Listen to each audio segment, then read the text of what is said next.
अब मेनली देखो ये यहाँ पे कह रहे हैं a shopkeeper buys a braille typewriter. अब ब्रेली टाइपराइटर कौन सा होता है? जो ब्रेली टाइपराइटर होता है वो जो अंधे बच्चों के लिए नहीं आता है, वो वाला होता है। Exercise 1 question number 1। उन्होंने ब्रेली टाइपराइटर ख़रीदा 45,000 का। फिर उन्होंने क्या किया, उसे बेच दिया। ये तो उसकी कॉस्ट प्राइस हो गई जिसमें उन्होंने ख़रीदा। सेलिंग प्राइस उनकी है 45,000 की। अब एक चीज़ मैंने बताई थी जीएसटी में कि एक होता है आपका इनपुट जीएसटी, एक होता है आपका आउटपुट जीएसटी। ये वाला जो होता है, जब भी हम कोई चीज़ परचेज़ करेंगे या कोई भी ए बी या XYZ जो भी परचेज़ करेगा तो ये परचेज़ पे लगेगा, ठीक है। ये होता है जो वो कंज्यूमर से चार्ज किया जाता है, बाद में जब उसे बेचा जाएगा तो कंज्यूमर से चार्ज करेगा। अब अगर क्वेश्चन करना है तो ये कह रहे हैं a shopkeeper buys a braille typewriter for 40,000 and sells it to a consumer for 45,000। If the rate of GST is 5%, तो GST गवर्नमेंट को कितना जाएगा? अब ये देखो, ये उसने गवर्नमेंट को एक बार पे कर दिया होगा। आउटपुट GST, अब इन दोनों का जो डिफरेंस होता है बाद में से वही कंज्यूमर के पास वो गवर्नमेंट के पास जाता है। तो यहाँ पे देखो, कॉस्ट प्राइस ऑफ टाइपराइटर 40,000। अब इस GST में एक तो जब इस तरीके का होता है तो इसमें दो तरीके के लगते हैं, एक सेंट्रल GST लगता है, एक स्टेट GST लगता है। अब GST का रेट कितना है? GST परसेंट उन्होंने कितना बोला है? 5%। तो अब ये जो 5% है तो CGST कितना होगा? 2.5%। SGST कितना होगा? 2.5%। अब क्या करोगे, पहले तो CGST निकालोगे ऑन, वो भी इनपुट वाला टाइपराइटर, कितना हो जाएगा? 40,000 इंटू 2.5/100, ये कितना आ गया? 0 4 5 से 20,000 रुपीज़, इतना ही आएगा ना? हाँ। अब आउटपुट SGST, सॉरी इनपुट ही रहेगा ये, on typewriter same 40,000 into 2.5/100 same आ जाएगा 1,000। तो टोटल अगर मैं बात करूं, इनपुट GST कितना बनेगा? Cost price plus CGST plus SGST। तो कॉस्ट प्राइस कितना है? 40,000 प्लस 2,000 मिला के दोनों का, तो ये 42,000 का पड़ गया। नेक्स्ट, अब उन्होंने बेचा कितने का है? सेलिंग प्राइस उसकी कितनी है? 45,000। अब इस 45,000 पे पहले तो मैं आउटपुट CGST निकालूंगी तो कितना आएगा? 45,000 इंटू 2.5/100, यहाँ से पॉइंट हटा, ये कितना हो गया? 25 5 ज़ा 125 का कैरी 5, 12 कैरी हो गया, 25 4 ज़ा 100, 112।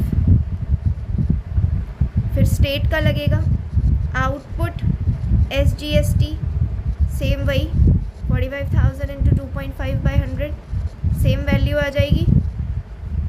अब अगर मैं टोटल बात करूं कि टोटल आउटपुट GST कितना पे ऑफ होगा ये, तो ये कितना हो जाएगा? 45,000 प्लस 1125 प्लस 1125, इन्हें ऐड कर लो,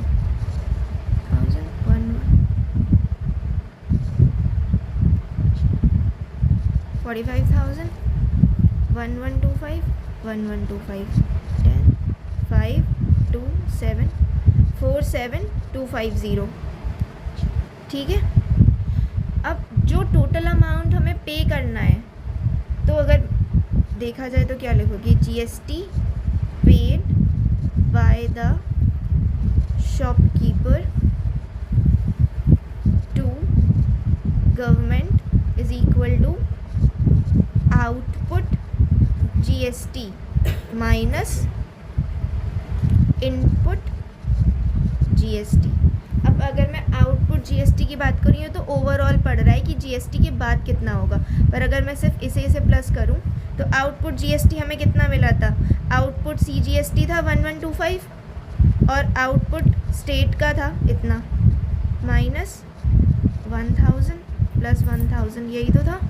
ये कितना हो जाएगा 10 5 2 2250 माइनस 2000, तो कितना बैलेंस हम गवर्नमेंट को पे करेंगे 250 रुपीज़।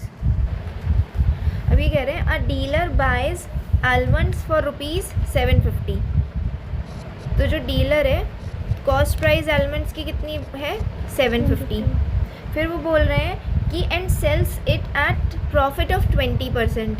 तो 20% के प्रॉफिट पे सेलिंग प्राइस का मतलब क्या हो गया 750 plus 20% of the cost price. तो अगर ये निकालेंगे तो ये कितना हो जाएगा 1/5, 5 into 5 25, 150। तो सेलिंग प्राइस इसका कितना आ जाएगा 900।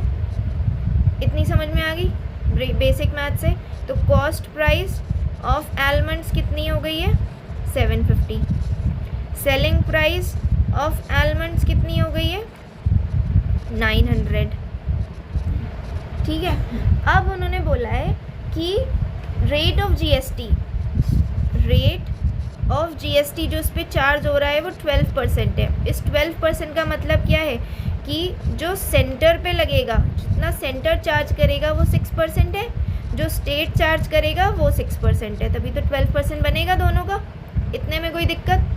फिर अब वो बोल रहे हैं कि फाइंड द सीजीएसटी, अब अलग अलग निकालना है जो गवर्नमेंट को डिपॉजिट होगा।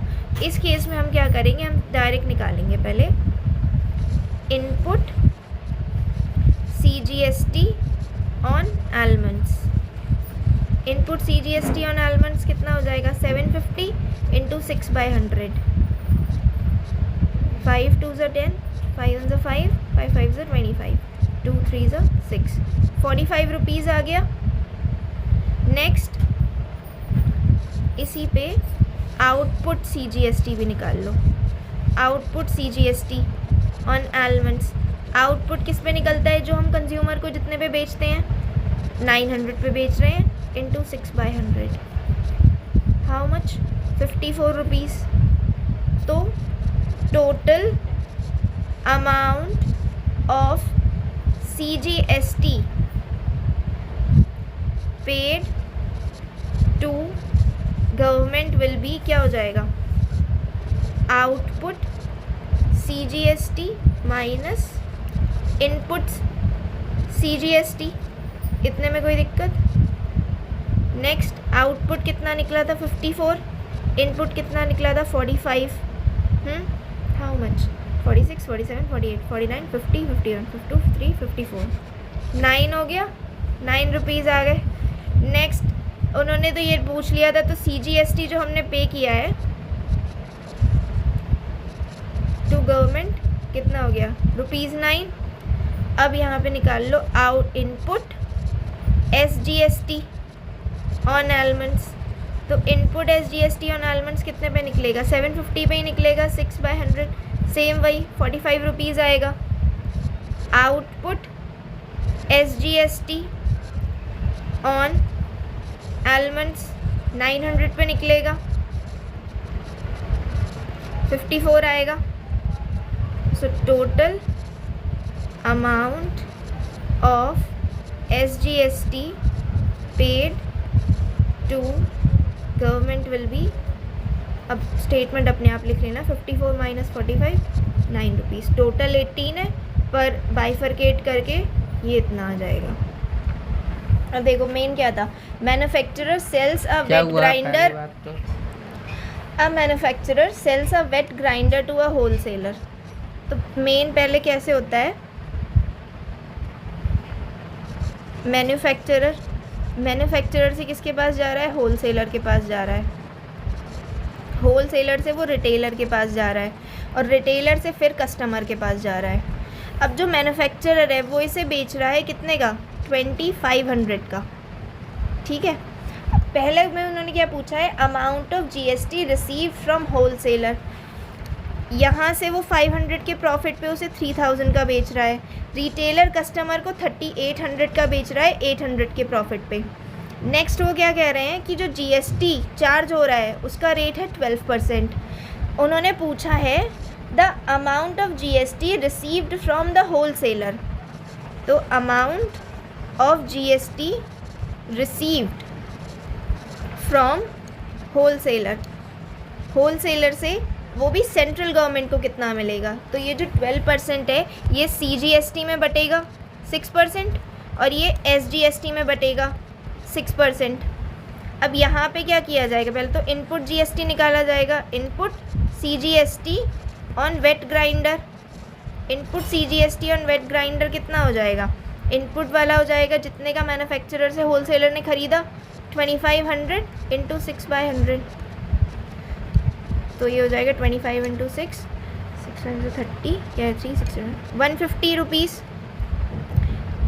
Output CGST on wet grinder वो कौन सा हो जाएगा, आउटपुट वाला जब होलसेलर रिटेलर को बेचेगा तो वो कितने पे बेच रहा है 3000 पे बेच रहा है, इसका 6% निकालोगे 180 रुपीज़ आ गया।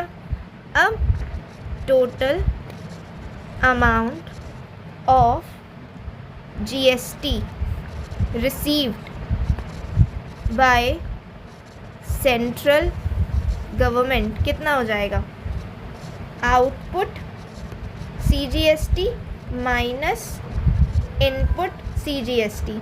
आउटपुट कितना था 180, इनपुट कितना था 150 रुपीज़ 30 जाएगा वहाँ। नेक्स्ट क्या बोल रहे हैं वो, amount of GST received from the retailer, कि रिटेलर से कितना मिला। अब इस केस में क्या होगा, होलसेलर वाला तो हमारे पास पहले से ही है 180, जो आउटपुट GST था वो इनपुट हो जाएगा, इनपुट CGST, एक सेकेंड, ये वाला जो है SGST है, स्टेट का पूछा गया है उन्होंने कि स्टेट को कितना जा रहा है, तो इतना जाएगा। यहाँ पे सेंट्रल गवर्नमेंट का पूछा है तो सेंट्रल गवर्नमेंट का कितना हो जाएगा, सेम वही होलसेलर है तो ये परचेजिंग पे पड़ेगा इनपुट CGST, सेम वही 180 रुपीज़ आ जाएगा। आउटपुट CGST कितना हो जाएगा, रिटेलर को उसने कितने का बेचा है 3500 का बेचा है ना, रिटेलर से वहाँ कहाँ गया, रिटेलर ने कंज्यूमर को 3800 का बेचा है, 800 के प्रॉफिट पे बेचा है, इंटू 6/100, ये क्या हो जाएगा 38 इंटू 6, 6 8 48 का 8 कैरी 4 6 18 19 20 21 22 228 रुपीज़ का। अब next amount of GST received by retailer to central government कितना हो जाएगा 228 माइनस 180 कितना हो जाएगा 228 180 48 रुपीज़। इतना समझ में आ गया ना। नेक्स्ट थर्ड पॉइंट अगर देखें तो वो कह रहे हैं the price paid by the customer for wait grinder.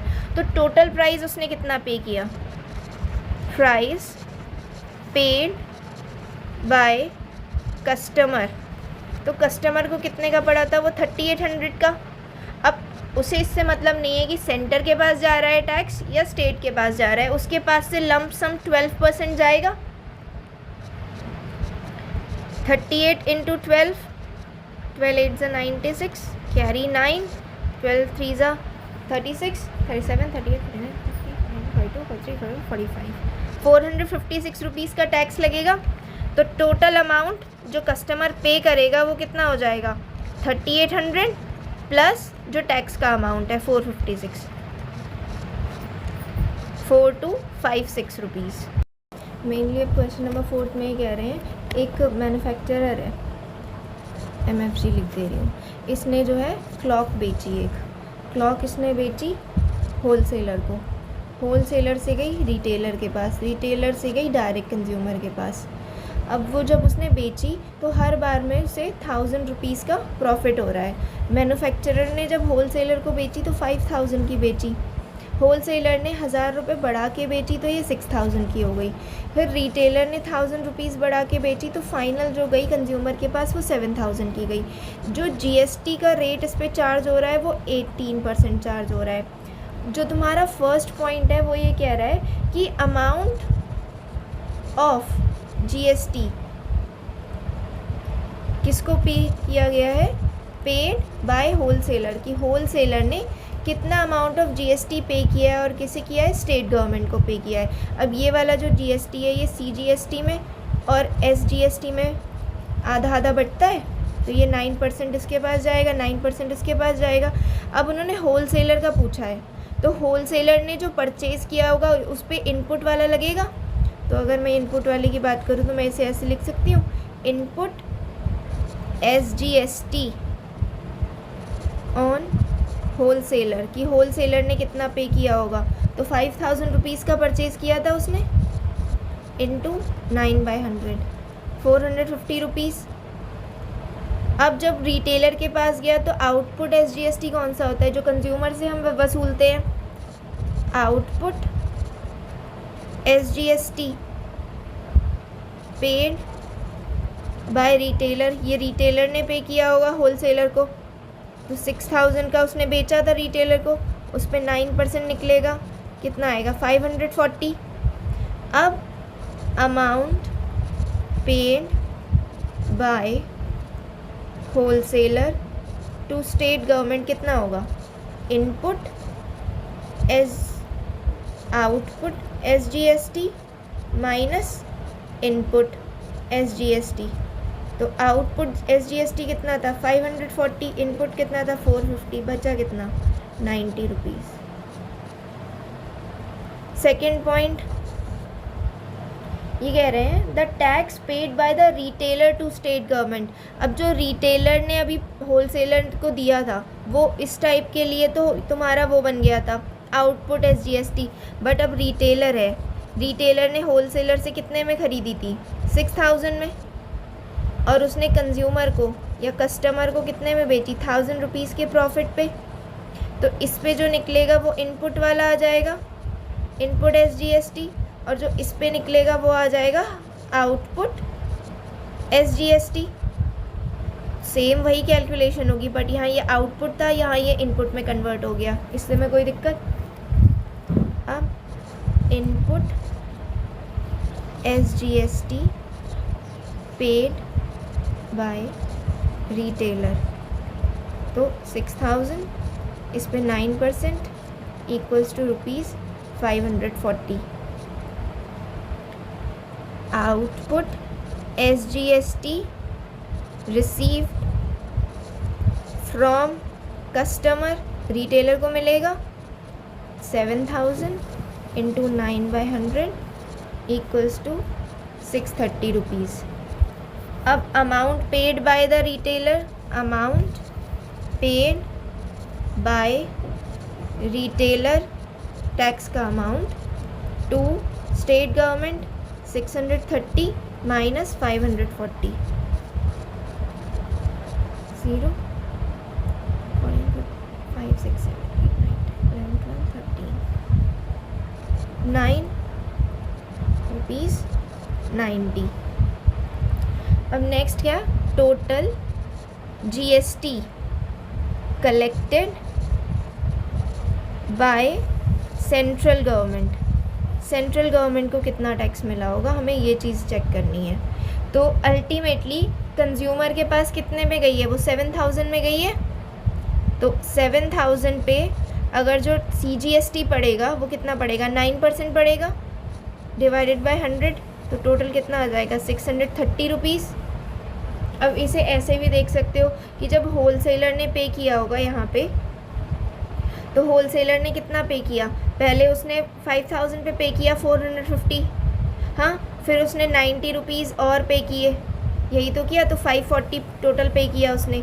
फिर यहाँ पे ऑलरेडी 540 पे हो चुका है, तो 630 में से जब 540 हटेगा फिर 90 आ जाएगा, तो टोटल अल्टीमेटली गवर्नमेंट के पास कितना जा रहा है 630, आधा आधा ही तो जाएगा। लास्ट में जो फाइनल जिसके पास पहुंचा है, क्योंकि ये डेस्टिनेशन बेस्ड है, तो फाइनल जिसके पास पहुंचा वो 7000 है। अब जब 18% डिवाइड होगा तो वो 99% में जाएगा, तो यानी कि 630 रुपीज़ जो है वो उनके पास गया, स्टेट गवर्नमेंट के पास, और 630 किसके पास गया, सेंट्रल गवर्नमेंट के पास गया। और यहाँ पे इसे CGST लिख लो और ये कैलकुलेशन